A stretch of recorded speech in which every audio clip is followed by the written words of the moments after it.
başıma geldi duydun mu? Ben seni bir türlü unutamadım. Korktuğum başıma geldi duydun mu? Ben seni bir türlü unutamadım. Aradan kaç mevsim geçti saydın mı? Gel seni bir türlü unutamadım. Aradan kaç mevsim geçti saydın mı? Gel seni bir türlü unutamadım. Haydi birlikte. Sensizlik öyle zor, öyle zalim ki İçimde bir yerler kanıyor sanki. Bir başka yüreğe yaralandım. Gel seni bir türlü unutamadım. Sensizlik öyle zor, öyle zalim ki İçimde bir yerler kanıyor sanki. Bir başka yüreğe yaralanamam ki. Gel seni bir türlü unutamam.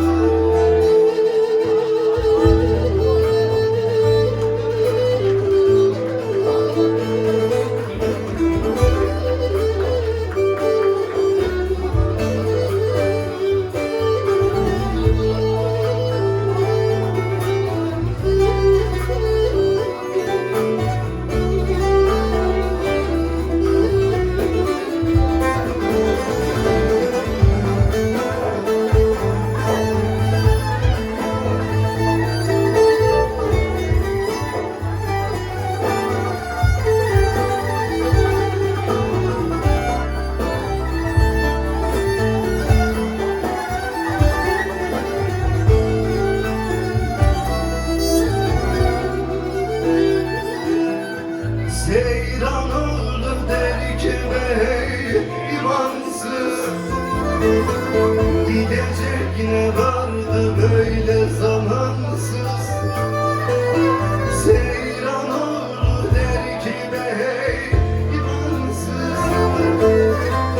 Gidecek ne vardı böyle zamansız.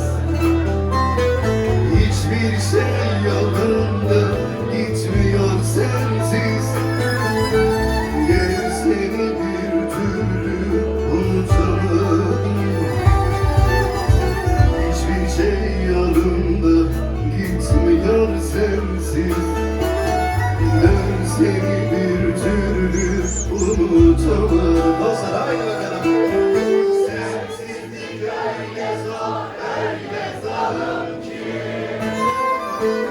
İçimde bir yerler kanıyor sanki. Bir başka yüreğe gel seni bir türlü unutamadım. Sensizlik öyle zor, öyle zalim ki İçimde bir yerler kanıyor sanki.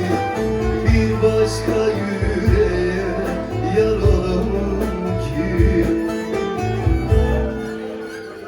Gel seni bir türlü alim unutamam.